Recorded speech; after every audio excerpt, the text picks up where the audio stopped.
Was this how a man broke? Not with a gunfight, not with a storm, but with the sound of his own baby crying through the night. The winter of 1876 had turned Sage Creek, Wyoming, into a white, howling desert.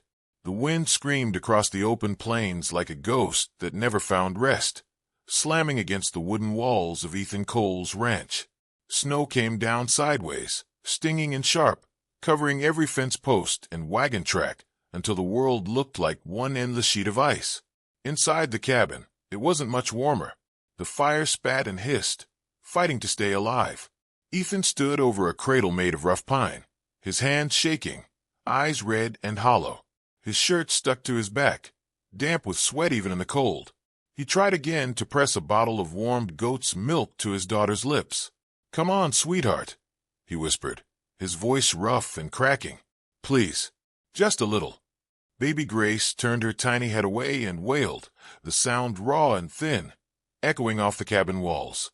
Ethan's grip faltered, and the bottle rolled across the floorboards.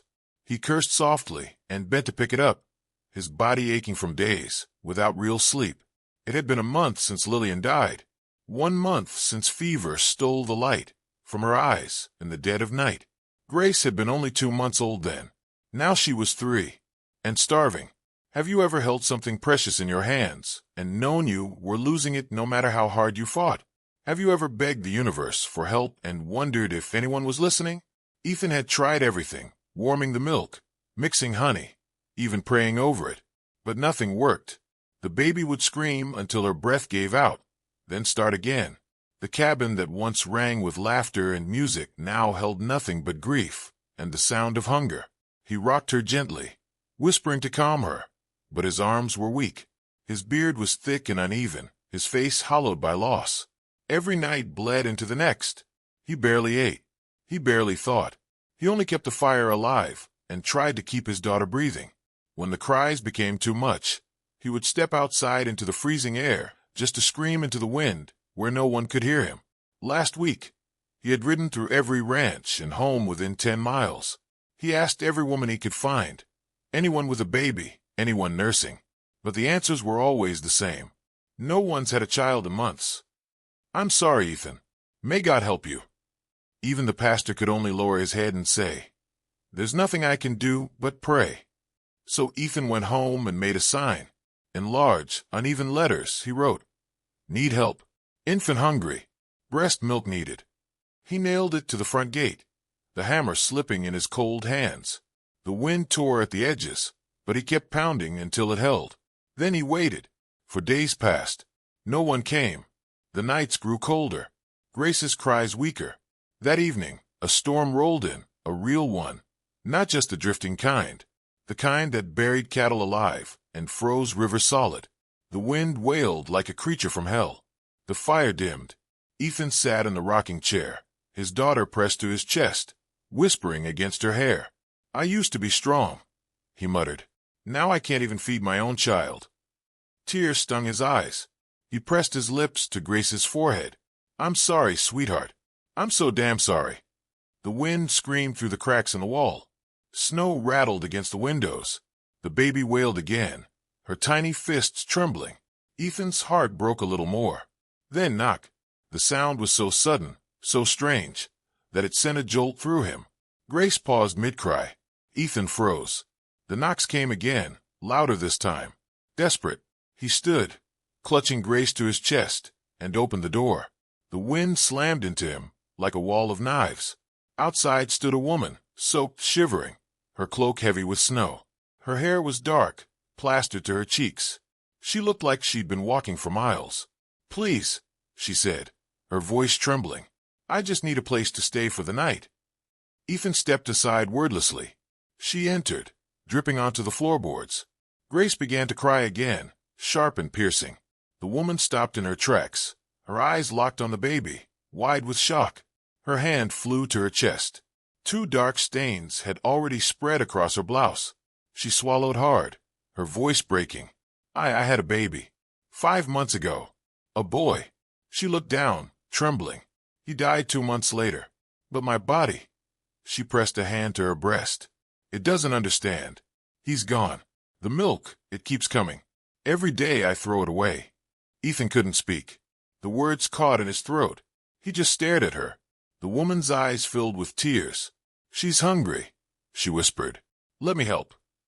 Ethan hesitated, heart pounding. Then he nodded slowly. She set down her bag, unfastened her silk cloak, and came forward.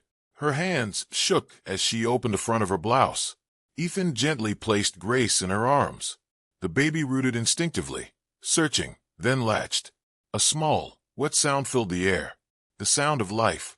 The woman gasped, tears spilling down her face as milk flowed. Her body trembled, and she cradled the baby close. "It's okay," she whispered. "Eat, little one. I've got you." Ethan watched, his chest tightening with relief, so fierce it hurt. Grace nursed greedily, her cries fading, replaced by soft, steady breaths. The woman closed her eyes. "Thank you," she whispered. Ethan blinked, swallowing hard. "No," he said quietly. "Thank you." He stepped forward, draped a blanket around her shoulders. "What's your name?" She looked up, eyes shining in the firelight. "Clara," she said softly. "Clara Bennett." "I'm Ethan," he replied. "And this here's Grace." Clara looked down at the baby sleeping in her arms. A faint smile touched her lips. Outside, the wind still howled through Sage Creek. But inside that small cabin, warmth had found its way back in. Not from the fire, but from something far deeper. Something that had been missing for a long, long time. Do you believe that sometimes the answer to a prayer arrives not in the way you expected, but in exactly the form you needed? That two broken people can become whole by healing each other's wounds? The storm passed, but Clara stayed. Not by plan or promise, just because leaving didn't make sense anymore. Grace needed feeding every few hours, and Ethan never asked her to go. He didn't have to.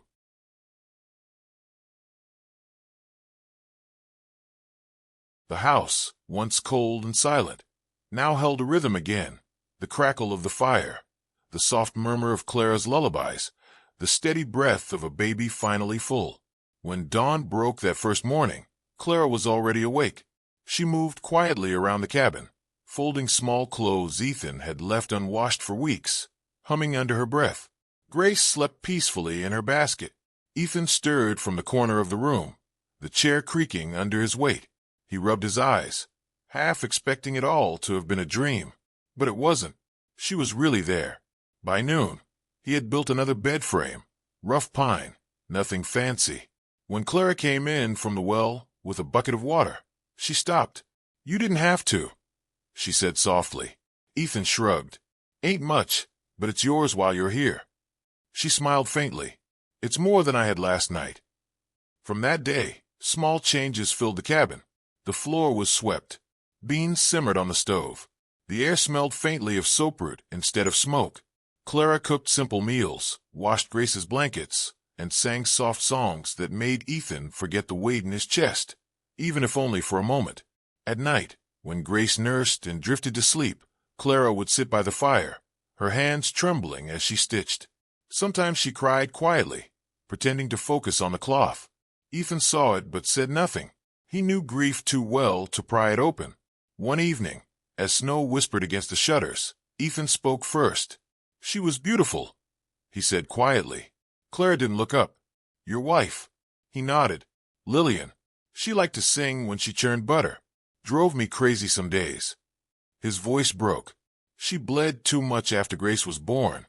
We thought she'd be fine." The fire popped. Clara's fingers stilled. "My son's name was Thomas," she said. "He got sick. Fever. I still dream about him. Not the day he died. Just him smiling." Grace stirred in her arms. She adjusted her gently, humming through the ache. Ethan added a log to the fire and turned away, giving her privacy as she unbuttoned her bodice to nurse the baby. Clara noticed. She looked at his broad back, the way he avoided her gaze out of respect. "Thank you," she whispered. He didn't respond, but his hand froze on the fire poker. Word of Clara's presence spread through Sage Creek faster than a brush fire. A widow living under a man's roof, nursing his child. It was talk the town couldn't resist. At the general store, women lowered their voices when Clara's name came up. "She just showed up. Alone," one said. "And he took her in like that." She's feeding his baby. Another whispered, There's nothing decent about it. Clara heard none of it directly, but she felt it. The glances, the whispers when she walked into town for flour or cloth. The way conversation stopped mid-sentence when she passed. One afternoon, she returned to the cabin to find a folded piece of paper nailed to the gate. No signature, no kindness, just 3 words scrawled in pencil. Go back home. Her hand shook as she tore it down. She had no home to go to. Inside, Grace was babbling softly in her cradle, waving her little fists in the air. Ethan was mending a harness by the fire when he saw Clara's face, pale and shaken. He stood. What happened? Nothing, she said quickly, tucking the paper into her apron. Just tired. He steadied her for a moment, but didn't push. Instead, he set down the harness and crossed the room, brushing sawdust from his hands. You've done more for Grace than anyone could have asked. Let the town talk. They don't know what we've been through. Clara blinked back tears. It's not just talk, Ethan. They'll come. They'll want me gone. He looked toward the window where snow fell in soft sheets. Let them come, he said, voice firm. This is our home. You, me, and her. Clara's lips parted. Our, she repeated softly. Ethan nodded. Our. But the whispers didn't stop. They only grew. That night, as the wind rattled the shutters, Clara sat by the hearth with Grace in her arms. The baby had fallen asleep mid-feeding, her cheek resting against Clara's breast. Clara's eyes stung. She had heard voices outside earlier, a wagon stopping, a few men talking low. A woman still nursing with no babe of her own. Ain't natural. She's bewitched him. You'll see. The words crawled under her skin like fire. Now she couldn't sleep. She rocked Grace in her arms, whispering, You're mine, little one. I won't let them take you. By the time the first light touched the horizon, Clara made a decision. Fear had hollowed her out. If the town came for her, if they said she wasn't fit to stay, she couldn't bear it. Not again. She dressed quietly, wrapped Grace tight in her shawl, and stepped into the storm. The snow bit her skin. Her breath came fast and shallow. She didn't know where she was going, only that she had to leave before someone forced her to. The wind howled, whipping her skirt around her legs. Grace began to cry, a thin, frightened sound. Clara clutched her closer, whispering, Hush, my darling. I've got you. I won't let them take you. But the storm didn't care for promises. By the time she reached the edge of the old hay barn, her arms ached, her legs numb. She dropped to her knees, shielding the baby against her chest. You're mine, she whispered again and again, tears freezing on her cheeks. You're all I have left. The baby's cries grew weaker. Clara's arms tightened around her, desperate, shaking. The world blurred white. Inside the cabin, Ethan stirred from uneasy sleep. His hand reached for the cradle. Empty. His heart lurched. He called out Grace. His voice cracked. He looked around. The door was open. Snow drifted in. Panic struck like lightning. He grabbed his coat, his rifle, and ran into the storm. Clara, he shouted into the wind. Grace. No answer. Only the endless scream of the blizzard. Then, faintly, movement near the barn. He ran toward it, snow slicing his face, breath burning in his lungs. When he saw her, curled in the corner, shawl wrapped around the baby, his heart nearly stopped. Clara, he called, voice breaking. She looked up, wild-eyed, clutching Grace. They'll take her, she whispered. They'll say I don't belong. Ethan knelt beside her. I'm not here to take her, he said softly. I'm here to bring you both home. Tears spilled down her face. She's not mine, she whispered, but she feels like mine. I couldn't lose her too. Ethan wrapped his coat around them both, pulling her close. You didn't take her, he said. You saved her. Her body shook with sobs as he lifted her into his arms, holding both her and the baby tight. You're not alone anymore, Clara, he whispered. Not ever again. The storm raged, but Ethan didn't stop. He carried them home through the snow, one arm cradling the woman who'd brought life back to his child, the other shielding the child who'd brought light back to his heart. And when they crossed the threshold of that little cabin once more, the world outside could rage all it wanted. Inside, love had already taken root, quiet, stubborn, unbreakable. Do you believe that the fiercest kind of love is the one that doesn't announce itself with grand gestures, but proves itself in storms? When a man carries two broken souls home through the snow and calls them his own. Snow still clung to their coats when Ethan carried Clara and Grace through the cabin door. The fire was low, barely breathing, but warmth returned as he laid them near the hearth. Clara's face was pale, her lips trembling. Grace whimpered softly, then fell into a weak but peaceful sleep. Ethan wrapped them both in blankets, his hands trembling, not from cold, but from the fear that he'd been too late. He crouched beside Clara, brushing wet hair from her cheek. "You're safe now," he whispered. "You're home." Her eyes fluttered open. "Home," she echoed softly, voice breaking. He nodded. "Home."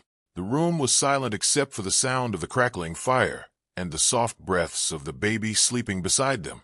Ethan reached to the corner where he'd been working for weeks, 3 nights of candlelight labor, shaping something smooth, something strong. He lifted it gently and brought it close to the firelight. A new cradle, made of polished pine, each edge sanded soft. Clara's eyes filled. "You built that?" He nodded. "For her. But I guess maybe for both of you."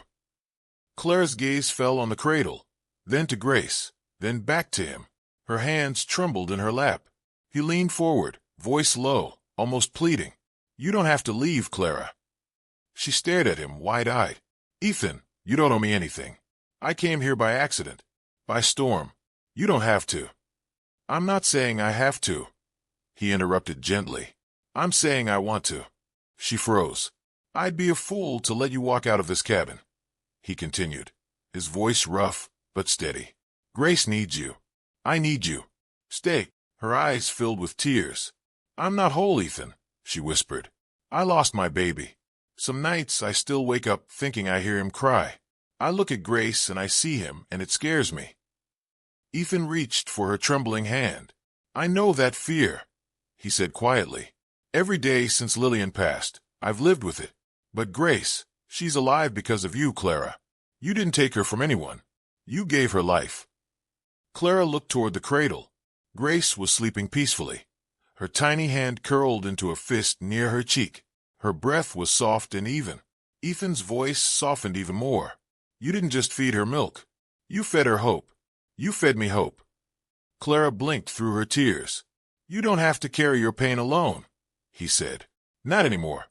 For a moment, neither spoke. Then Clara reached out and touched his face, her thumb brushing his beard. "You really want me to stay?" she whispered. Ethan nodded, his eyes glistening in the firelight. "I don't just want you to. I need you to." Her voice quivered. "I don't know if I'm strong enough." He smiled faintly. "You already are. You've done the hardest thing, loving again when you had every reason not to." Clara let out a trembling breath. "Okay," she whispered. "I'll stay." Ethan's shoulders eased as if the weight of the world had lifted. He pulled the quilt tighter around her and sat beside her on the edge of the bed. She leaned against him, her head resting on his shoulder. Grace sighed softly in her sleep. Outside, the snow slowed. The storm that had raged for days finally stilled, leaving behind a silence that wasn't empty. It was full, like the quiet after a prayer. By spring, Sage Creek thawed. The ice melted from the fences, and the fields stretched green again. The town began to whisper a new story, not of scandal, but of survival. Folks said the widower Ethan Cole and the milkwoman Clara had made a home together, that they'd turned grief into something stronger. And for once, the gossip wasn't cruel. It was curious, maybe even hopeful. The two of them worked side by side through the planting season. Ethan mended fences, while Clara kept Grace laughing in the yard, her laughter ringing brighter than the morning bells in town. She had a way of making the small cabin feel alive again. Fresh bread cooling on the table, wildflowers in a tin mug by the window, and warmth that reached every corner. One afternoon, as the sun burned gold over the prairie, Ethan walked from the barn carrying a small sapling of white fir. Clara looked up from the porch. "What's that for?" "For us," he said simply. Together, they planted it by the fence. Grace toddled beside them, her little hands patting the dirt. "What kind of tree, Papa?" she asked. "It's a white fir," Ethan said. "Strongest tree there is. It holds green even in the snow. Clara smiled, brushing a strand of hair from her face. Like us, she said softly. Like us, Ethan agreed. They stood for a moment, watching the wind bend the tiny branches. Then Ethan took Clara's hand, his fingers rough but warm. If this tree stands through the next winter, he said quietly, then so do we. Clara's eyes shone. That's our promise. He nodded. That's our promise. Grace clapped her little hands. Our tree. Ethan laughed, lifting her into his arms. That's right, sweetheart. Yours, your mama's, and mine. Years passed, and the prairie told new stories. Grace grew into a lively child, full of laughter and stubborn will. Clara's belly swelled again with new life, and the white fur by the fence grew taller every year, green and unyielding against every storm that dared to come. Neighbors began to visit without shame or whispers. They saw a home where sorrow had lived once, now blooming with laughter. They saw a man and woman who had found each other, not through chance, but through need, and turned that need into something holy. One evening, as the sun dipped low and the sky turned orange over the plains, Ethan sat on the porch rail, Grace curled at his boots, humming a song Clara had taught her. Clara stood by the doorway, one hand on her belly, smiling at the sight of her family. Ethan looked up and reached out his hand. She took it, their fingers laced like roots of the same tree. He smiled. Did you know, he said to Grace, when you were little, you wouldn't drink from anything but your mama's milk? Grace giggled. Mama milk's the best kind. Clara laughed softly and kissed her daughter's forehead. It surely is. The stars appeared one by one, the prairie quiet under their glow. The fir tree swayed gently in the wind, and inside the cabin, above the hearth, 3 names were carved into the beam. Ethan Cole, Clara Bennett, Grace Cole, not born of blood, but chosen. Every single day chosen, not by need, but by love. And as the western sky turned gold for the last time that evening, their story ended not with goodbye, but with a promise that love, like the fir tree they planted, would stand tall through every storm. Do you believe that sometimes God sends help not in the form you prayed for, but in exactly the package you needed? That a woman with milk and no baby can meet a man with a baby and no milk, and create a family more perfect than either planned? This story reminds us that grief can become a bridge instead of a wall, that 2 people drowning can save each other, and that sometimes knocking on a stranger's door in a blizzard is the answer to a prayer nailed to a fence post 4 days earlier. If this story touched your heart, subscribe for more Wild West tales of loss, redemption, and second chances. Stories of widowers who thought love was gone forever, of women who walked through storms to find home, and of babies who brought broken people back to life. Share your thoughts if you believe that the holiest families are the ones built from grief transformed into grace, that milk can be more than nutrition when it carries love, and that sometimes the greatest love stories begin with 3 words. Let me help.